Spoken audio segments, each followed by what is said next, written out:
देखो कोई बिजनेस तो था नहीं, एक मजदूरी का काम था। 5-6 लाख के रुपए लाना उस समय, तो ये पहली बात है जो हिम्मत बनाई मम्मी ने बनाई। शुरुआत में हमने 1 महीना तो दुकान का किराया ऐसे दिया, मैं क्या बताऊं, मेरी आंखों से आज भी नम हो जाती है। लक्ष्मी जी की फोटो लेके 3-4 हथौड़े लेके एक्सल आता है, गाड़ी घोड़े में लगता है। राजस्थान कॉलेज में एडमिशन लिया ऑनर्स में। एक सर ने बताया कि सर एक फील्ड है ना, इसमें एक फील्ड में ही जा पाओगे आप। उनका आज धन्यवाद किस रूप में करें, लेकिन देखो आदर्श तो आदर्श ही है, जरूर आदर्श बनेंगे। सबसे पहले जो एक क्रोनोलॉजी आती है वो आपने परचेज करी, समथिंग 8 रुपए की बात थी। हाँ हाँ, तो उससे देखो पढ़ाई स्टार्ट की। इतना पढ़ाकू तो नहीं थे हम, लेकिन आपकी एक हॉबी थी किताबें खरीदने की। हाँ जब भी आप मार्केट जाते कोई ना कोई बुक लेते, भले उसको पूरी पढ़ो या नहीं पढ़ो। हाँ नहीं, वेतन की दृष्टि से आपने संगणक की नौकरी छोड़ दी हाँ, और टीचर की नौकरी आपने अपना ली। 2 बार हम भी मेंस तक पहुंचे। तो आप बोले हैं या फिर दिखते हैं ऐसे? देखो आपका ये तो देखो धन्यवाद है, आपने परखा हमें। पढ़ाई के दौरान कितने घंटे पढ़ाई करी आपने? 12 घंटे 15 घंटे। जयपुर में काफी बच्चे रहते हैं, ध्यान नहीं देने के कारण बच्चे सक्सेस भी नहीं हो पाते। वो कौन कौन सी बुक्स वगैरह आपने प्रिपेयर करी? आप अलमारी में रख के ये नहीं कर डिसाइड नहीं कर सकते कि यार अपने मैं किताब ज्यादा लिया है तो मेरा सिलेक्शन पक्का है। अच्छा, 10 किताबें पढ़ने के बजाय एक किताब के साथ एक और ये 100% आपका सिलेक्शन होगा। उस किताबों की रंगत से आपको पेज ही बोलने लग जाएंगे सर। तो मैंने बोला कि एक पेज नंबर है 81 पे, उसका आंसर है, तो मैंने दिखाया तो उससे वो बोले क्या सर इतना कॉन्फिडेंट, मैं तो डल ही थे हम शुरू से। उनको क्या मैसेज देना चाहोगे आप, ताकि वो अपनी तैयारी के अंदर एक ऐसा परफेक्शन ले आए जिसकी वजह से वो सक्सेस। नमस्कार साथियों, स्वागत है आपका अपने YouTube चैनल सुरेंद्र पॉडकास्ट पर। साथियों, आप सभी को पता है हम प्रत्येक रविवार को गांव देहात के हमारे जो भी साथी है जिन्होंने संघर्ष के दम पर अपने जीवन में कुछ ना कुछ अर्जित किया है, या यूं कहूं उन्होंने असफलताओं को पीछे छोड़ते हुए अपने सपनों का साकार किया है, उनकी कहानी हम अपने इस पॉडकास्ट के माध्यम से आप लोगों के समक्ष प्रस्तुत करते हैं। इतने कम समय में आपने अपने इस पॉडकास्ट को इतना प्यार और स्नेह दिया, इसके लिए आप सभी का तहे दिल से हार्दिक आभार। हम चाहते हैं अपने इन वीडियोस को आप अपने दोस्तों के साथ, अपने परिवार वालों के साथ शेयर कीजिए, ताकि आज जो हमारे भाई तैयारी कर रहे हैं उनको पता लग सके किस प्रकार से इन कैंडिडेट्स ने तैयारी करी और एक बेहतरीन रणनीति के माध्यम से ये सेवाएं अर्जित करी। आज के हमारे मेहमान हैं एक ऐसे शख्स जिन्होंने माता पिता की परिस्थिति को समझा और उसी परिस्थिति को देखते हुए एक मन में यह प्रण लिया कि मुझे कुछ करना है। पढ़ाई में बिल्कुल औसत, इसी श्रृंखला को आगे बढ़ाते हुए आज मैं आपको रूबरू करवाऊंगा हमारे आदरणीय बड़े भाई साहब गुरुदेव नरेंद्र जी प्रजापत से। नमस्कार सर, स्वागत है आपका सुरेंद्र पॉडकास्ट पर। सबसे पहले सर आपका परिचय बता दीजिए एक बार आप। मेरा नाम नरेंद्र कुमार प्रजापत है, मैं चोमू से बिलोंग करता हूँ। जयपुर जिले का ग्रामीण परिवेश, और आज तो कस्बा हो गया, लेकिन उस समय ग्रामीण परिवेश में ही था।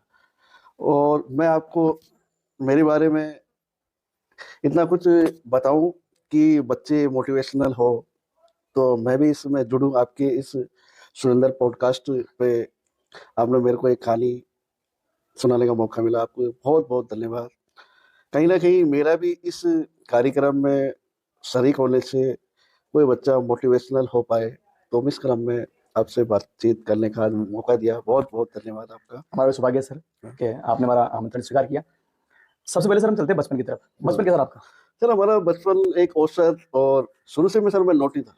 अच्छा, शरारती थे आप? बिल्कुल ही बहुत ज्यादा शरारती का मतलब, पढ़ाई में रुचि का ना होकर बिल्कुल खेल पे ज्यादा फोकस था। और खेल के लिए किसी बच्चे ने मेरे को इनवाइट किया, उसके लिए मैं जी जान कैसे भी लगा लोगों के उस खेल में आने के लिए बहुत प्रेरित रहता था, और आता ही था मैं उस टीम में शामिल होने के लिए बहुत।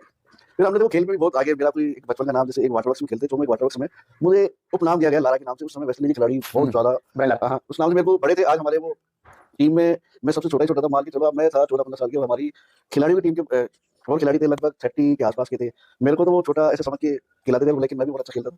जैसे जैसे वो तो उनके आपके पेशे में लगे। आज वो एक वकील साहब भी है, बहुत बड़े, जैसे सुनील जी उपल साहब है, हमारे एक वकील साहब है, रामलाल जी के 3 बार विधायक रह चुके हैं, उनकी बहुत क्लोजली है। और आजकल विधि कोष भाजपा से वो उनको एक दायित्व मिला हुआ, उनके साथ हमारा खेला हुआ खेल है। फिर धीरे धीरे बढ़ते गए, फिर वो नए लड़के हमारे उम्र के उस आसपास के क्या है तहसील में जो कर्मचारी रहते थे, उनके ही एक रूम बने हुए थे आसपास, क्वार्टर बोलते हैं, उनके बच्चे से हमारा नाता जुड़ा उनसे। और हमारी दुकान भी एक पिताजी काम करते थे मैकेनिक का, उधर ही था। तो मेरा रोज आना होता था शाम को। घर वाले भी भेजते थे, बेटा पापा जी ने दुकान लगाई है तो थोड़ा हेल्प हो जाए। और देखो पापा जी बहुत कम पढ़े लिखे थे, धीरे धीरे उनको भी एक सहयोग की आवश्यकता थी। तो हम रोज आते थे, खेल भी हो जाता था और इस बहाने दुकान भी आया करते थे। पापा जी जैसे दुकान का ऑफ करने का टाइम 8 बजे के लगभग रहता था, पापा जी कहते थे बेटा मैं जाता हूँ 7 बजे, आप 8 बजे तक आ जाना।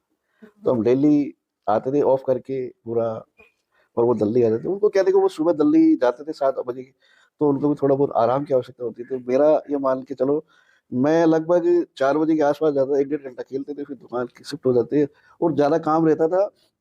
तो हम खेलना भी कई बार ऑफ ही रहता था। और वहाँ, और देखो कोई भी काम होता है, देखो ये कोई बिजनेस तो था नहीं, एक मजदूरी का काम था। जो चालू करता है तो बहुत बड़ी ताकत होती है जी, चलाना, उसको काम करना। और पापा जी ने स्टार्ट किया, एक ब्याज से रुपए लाके दुकान लगाई। एक बार तो ये हुआ जी, क्या पापा जी कोई दूसरी दुकान पे काम करते थे, कई बार क्या होता है उन जहाँ काम करते थे वहाँ एक ऐसी स्थिति बनी कि यार अब हमारा काम आ गया है, दुकान हमारी सेट हो गई, इस बंदे को हटा देंगे। और तो उनके कोई समझाई, उनको सुनने में आया, तो उन्होंने देखा कि सर कि यार ये अपन को थोड़े दिन बाद हटा देंगे। तो घर पे डिस्कस किया, मम्मी से बातचीत की, तो दुकान में भी लगभग उस समय में आप ये मान के चलो 6-7 लाख रुपए लगते थे। आज के 50 लाख के बराबर है वो। 5-6 लाख के रुपए लाना उस समय, तो ये पहली बात है जो हिम्मत बनाई, मम्मी ने बनाई। और किसी से भी टच हुए, और किसी ने, सभी ने बोला कि आप दुकान करिए। तो चलो, मेरे मामा श्री ने भी बोला कि चलो करो, थोड़ा बहुत हम भी सहयोग बने। तो शुरुआत में हमने 1 महीना तो दुकान का किराया ऐसे दिया, 900 रुपये किराया था उस समय, LIC ऑफिस के बाद दुकान थी वो। तो शुरुआत के दिन से, अब मैं क्या बताऊं, मेरी आंखों से आज भी नम हो जाती है। वो इतनी बड़ी दुकान, हम एक तो लक्ष्मी जी की फोटो ले गए, और 3-4 हथौड़े लेके, और एक एक्सल आता है, गाड़ी घोड़े में लगता है, एक्सल का एक टुकड़ा लेके, बस वो रख के आए। और हम भी विचार करें कि क्या होगा, इतना हो पाएगा कि नहीं हो पाएगा। तो क्या जी, फिर कई उन्होंने ये बताया कि सर आप एक काम करो, पूरा सेटअप लगाने में तो इतना रुपया आएगा, अब एक छोटा सेटअप लगाओ। तो एक मशीन थोड़ी महंगी आती थी, लगभग 2.5-3 लाख रुपए की आती थी, उसको छोड़ो आप, और आप ये सेटअप लगा लो, और ये मशीन का काम है ना, कहीं दूसरी जगह से करा के अपना काम चल जाएगा। फर्स्ट से 10th कहाँ से किया आपने? देखो पहले हमारे पिताजी जयपुर में काम करते थे, ढेर कावला जी हमारा निवास स्थान था, किराए पर, रेंट पे। वहाँ हमने फर्स्ट एडमिशन लिया, शारदा पब्लिक निकेतन स्कूल है, वहाँ से की, वो 1-2 साल रहे वहाँ।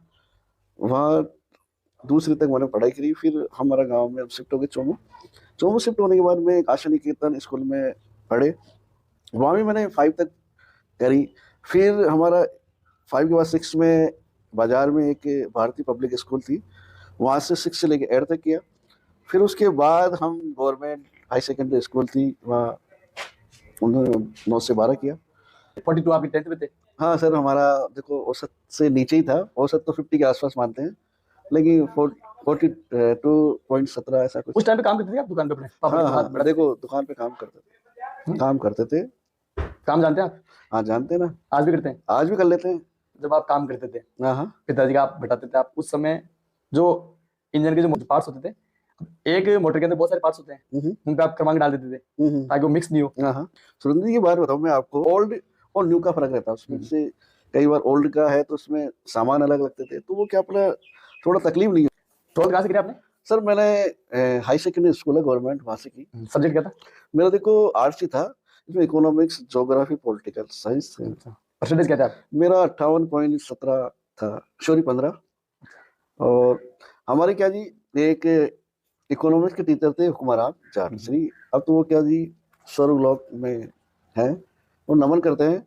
उन्होंने एक बात बताई सर, कि उन्होंने एक बात हमारे को ये समझाई कि हम यहाँ पढ़ रहे हैं ना, तो ग्रेजुएशन लेवल में रूप बड़ा ही होता है। कभी शेयर मार्केट में आपने हाथ आजमाया? नहीं देखो, शेयर मार्केट में तो देखो अपनी इतनी वो थी नहीं, वो डर लगता था जी। बीए कहाँ से करा? मैंने RL सेरिया से किया। पहले 2003 में हमने राजस्थान कॉलेज में एडमिशन लिया, ऑनर्स में, इकोनॉमिक्स ऑनर्स। मैं बता रहा था ना मैं कि हमारा परिवार उन सर ने छोड़ा कि यार इकोनॉमिक्स, तो हमने जाके ऑनर्स ली। तो फिर वो क्या जी, उन्होंने एक सर ने बताया कि सर एक फील्ड है ना, इसमें एक फील्ड में ही जा पाओगे आप। मैं यार ये भी सही बात है।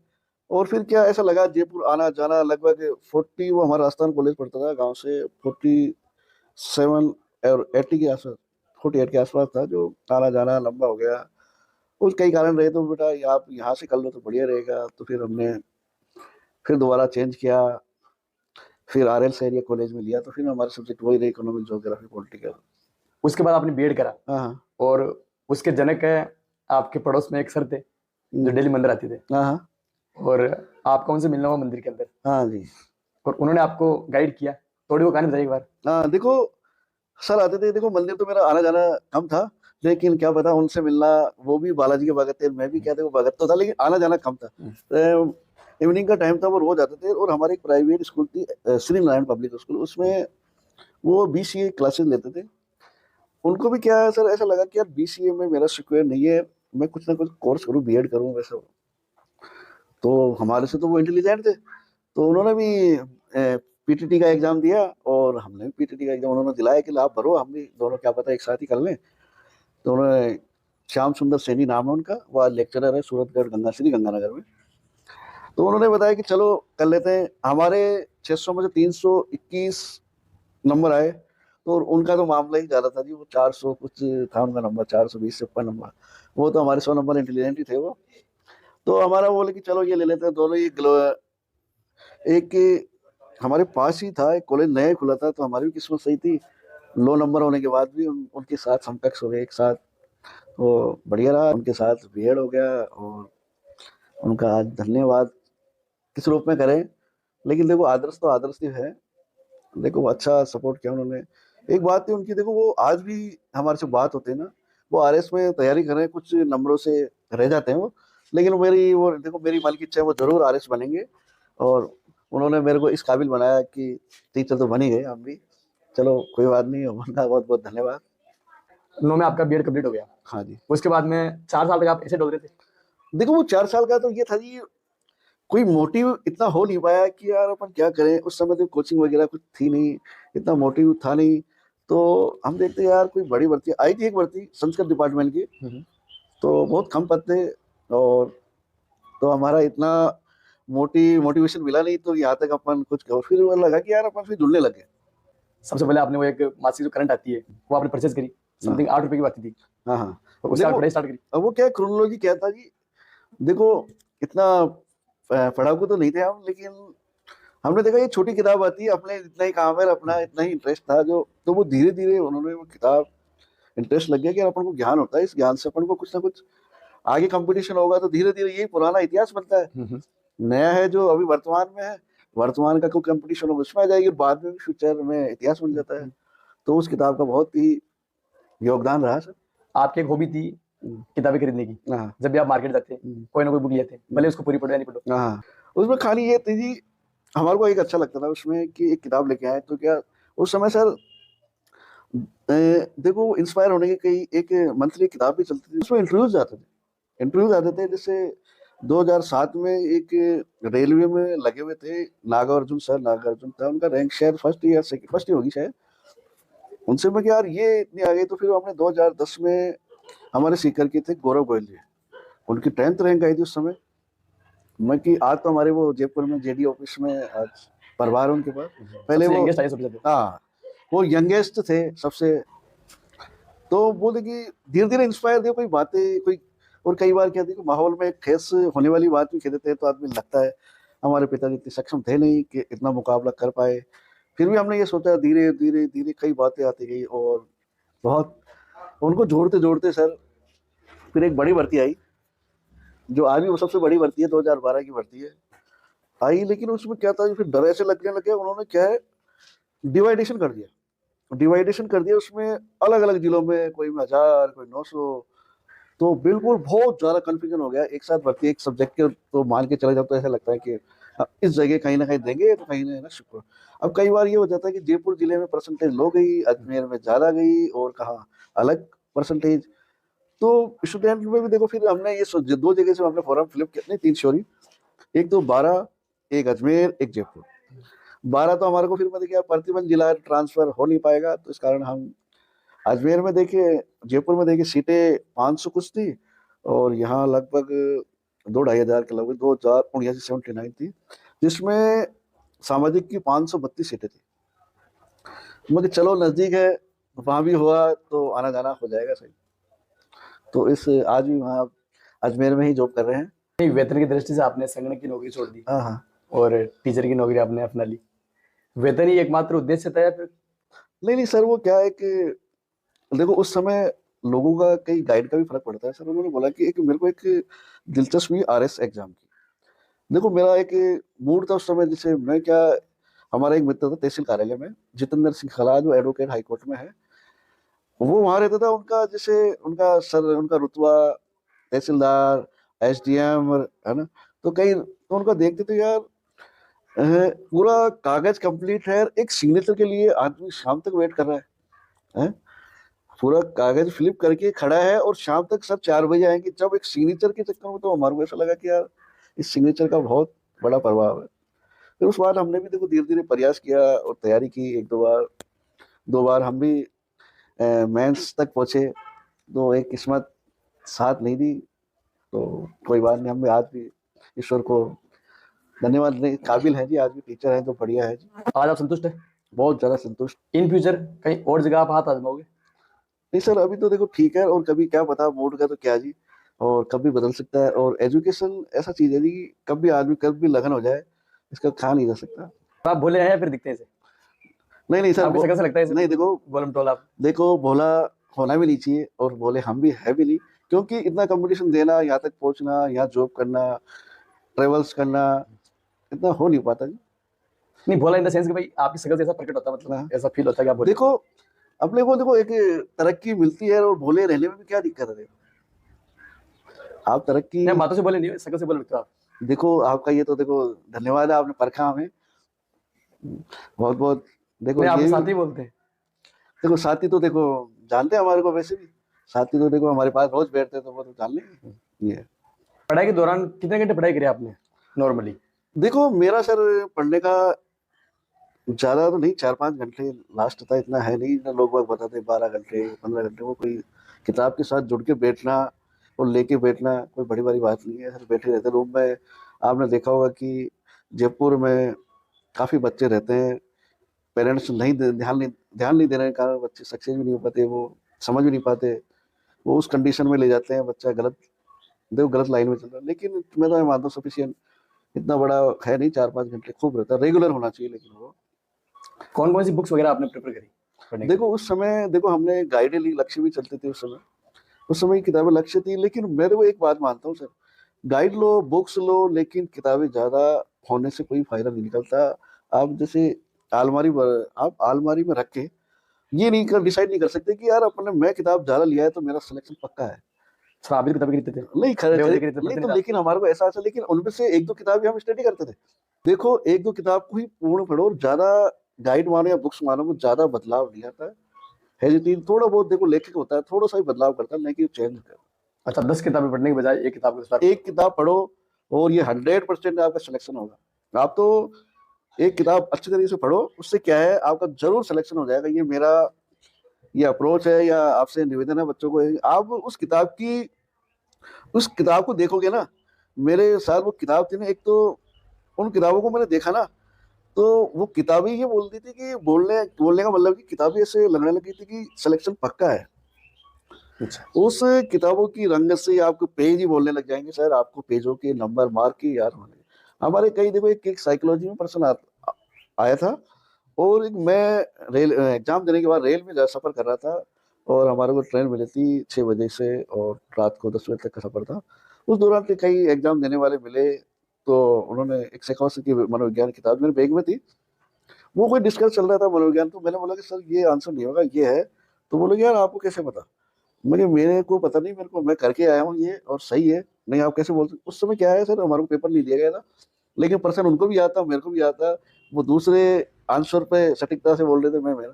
तो मैंने बोला कि एक पेज नंबर है उस शेखावत सर की किताब है, वो 81 पे उसका आंसर है। तो मैंने दिखाया, तो उससे वो बोले कि यार सर इतना कॉन्फिडेंस तो क्या जी, किताबें कम रखो और पढ़ाई में ज्यादा ध्यान दो, और आपका विस्तार ऑटोमेटिक होता रहता है जी। देखो कुछ लॉजिक तो अपन बनाएंगे क्वेश्चन को। कई बार ऐसा भी होता है कि हमने मैथ में तो डली थे हम शुरू से, लेकिन कई बार ये स्थिति बना दी थी हमने कि हमारे को 4 में से उत्तर ना आने के बाद भी हम उत्तर से ही है ना पर्सन बना देते। मैथ्स का यही है रूल कि गलत कैसे हो जाए, आंसर ढूंढने लिए कई बार ये हो जाए, कंफ्यूजन होता है, तो उसको अपन सही बात। करेक्ट करने के लिए पर्सन पर पहुंच जाएंगे ना अपन, तो ये मान के चलो आप ये पर्सन सही हो गया, ये है।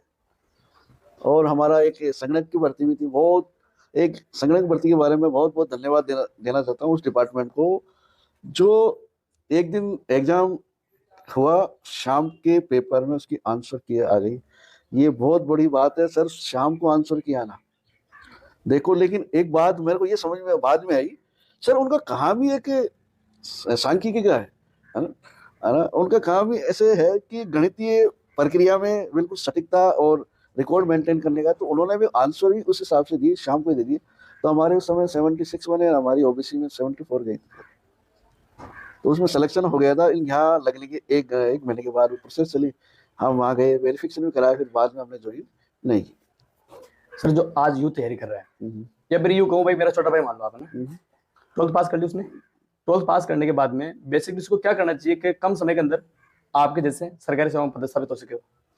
देखो मैं ऐसे कह रहा हूँ कि आप ज़्यादा अवेयर की हो जाए, एक सीधा एक तरीका ले कि एक पहले तो पर्टिकुलर एक आप किस फील्ड में जाना चाहते हैं उसकी तैयारी बेस बना के करें। लेकिन वो कई बार क्या हो जाता है, उस बेस से वो भर्ती आने में भी काफ़ी समय लगा देती है। तो आप कुछ टॉपिक्स ऐसे होते हैं कि सब भर्तियों में क्या सेम रहते हैं सर, तो मैं मानता हूँ कि आदमी को मल्टीपर्पल बनना चाहिए, इससे आप जल्दी आप जॉब लग सकते हो। और कहीं भी आप कोचिंग करें, आप मित्रता में ज़्यादा विश्वास न करके किताबों की मित्रता ज़्यादा करें, ये आपके लिए बहुत ज़्यादा अच्छा रहेगा। क्योंकि मित्र आए गए, समय के अनुसार बदलता है, किताबें नहीं बदली, किताबें आपको बहुत ऊंचाई तक ले जाएगी सर। और इसी संगत की वजह से आज आप यहाँ पर, हाँ देखो, मित्रता की बहुत, वजह से। हाँ बेसिकली जो यूथ तैयारी कर रहा है हाँ आज के समय में, बेरोजगारी के इस दौर में, काफी स्टूडेंट एक प्रयास दो प्रयास करने के बाद में वो होपलेस हो जाते हैं। उनको क्या मैसेज देना चाहोगे आप, ताकि वो अपनी तैयारी के अंदर एक ऐसा परफेक्शन ले आए जिसकी वजह से वो सक्सेस हो सके? देखो, मेरा मानना है कि देखो, आज की गवर्नमेंट भी सर यूथ को बहुत सपोर्ट कर रही है। सरकार एक संबल योजना चला रखी है, उसमें यूथ में गर्ल्स को 5,000 और पुरुष को 4500 है ना, 500 का डिफरेंट है। वो हर महीने मासिक आपको बेरोजगार भत्ते के रूप में देती है। वो इसलिए देती है कि आपको संबल बनाया, उसको इसलिए बनाया कि आप उस काबिल बनने के लिए पिता और परिवार आपको पैसे नहीं भी दे पाए, तो आप उस पैसे का उपयोग उस शिक्षा के क्षेत्र में करो। तो मैं ये कह रहा हूँ कि आप निराशा मत करो, निराश मत रहिए सर। एक राहुल त्रिपाठी एक फिल्म में कलाकार है, विलेन का रूप लेता है, राहुल त्रिपाठी नाम है। वो भी ऐसे बताते हैं कि निराश मत हो, कुछ अच्छे की तैयारी हो रही है। आज आप घर जाते हैं तो काम करते हैं आज? देखो, काम तो अभी तक भी जो लगा हुआ तो है कारखाना, लेकिन काम इतना है नहीं, फिर भी अपन मशीन में हम काम कर लेते हैं। सर है ओझा जी, ओझा जी, हाँ ओझा जी है। वो भी ऐसे कहते हैं कि सर आप किसी को टाइम मत दो, टाइम मत दो। वो कहते हैं कि आप 6 घंटे मूड नहीं है तो आप मंदिर चल जाओ, मंदिर में मूड नहीं लग रहा तो आप चल जाओ जिम में चल जाओ, क्योंकि मंदिर में जाओगे तो आप आस्तिक बन जाओगे, जिम में जाओगे शरीर बन जाएगा। और फालतू टाइम किसी को मत दो, टाइम बहुत जल्दी जा रहा है। तो आप ये मानता हूँ कि आप धैर्य रखें। देखो, कंपटीशन में आगे पीछे होता रहता है, लेकिन आप जरूर सफलता की ओर आगे से हो। कितनी यातनाएं सह ली गई, अनंत दुख हृदय में समा लिए गए, फिर भी दिल में एक दर्द व्याप्त रहा। दर्द यह रहा सफल न हो पाने का, दर्द यह रहा योजना के अनुसार कुछ भी ना हो पाने का। आज सुना आपने हमारे मेहमान नरेंद्र जी प्रजापत से इनके संघर्ष की कहानी को। बेशक सबके जीवन में अप्स एंड डाउन आते रहते हैं। सर ने बताया इनके पिताजी एक मजदूरी कहूंगा मैं, खुद का कारखाना था, सुबह घर से निकलते थे 8 बजे और वापस रात को लौटते थे 2 बजे। बच्चों को टाइम नहीं दे पाते। उन्होंने एक चीज अपने बच्चों के जहन में बिठा दी कि बेटा, संघर्ष के बगैर जीवन में कुछ भी आसान नहीं है। संघर्ष आप करते हैं तो निश्चित सफलता की उस अंतिम पायदान तक आप अवश्य पहुंचोगे जिसको आपने अपने मन में बिठा रखा है। और मैं अपने जो भाई है, जो भी हमारे साथी इस वीडियो को देख रहे हैं, उनसे एक सिंपल सी रिक्वेस्ट करना चाहूंगा, आप जहां भी हैं अपने ऊपर विश्वास रखिए। आप बेहतर से बेहतरीन होने के उस कगार पे पहुंचोगे जिसका आपने प्रण ले रखा है। इन कहानियों को आप शेयर कीजिए अपने साथियों के साथ, परिवार वालों के साथ। माता पिता के ये वीडियो देख रहे हैं तो उनसे मेरी रिक्वेस्ट है, अपने होनहार पर, अपने लाडलों पर विश्वास रखें। एक बात तो सच आप ही है जो उनके इस कठिन समय में उनके सहभागी बन सकते हैं। आप सबसे निवेदन है, वीडियो को शेयर कीजिए, इन कहानियों को शेयर कीजिए। देखो, सुरेंद्र जी से हमारी मुलाकात हुई इस मनोहरपुरा गांव में, बिल्कुल यूथ और मोटिवेशनल के बारे में उनसे बहुत मैं भी प्रभावित हुआ। और उनका एक प्रोग्राम चल रहा है सर, सुरेंद्र पॉडकास्ट के नाम से, बहुत अच्छा प्रोग्राम है।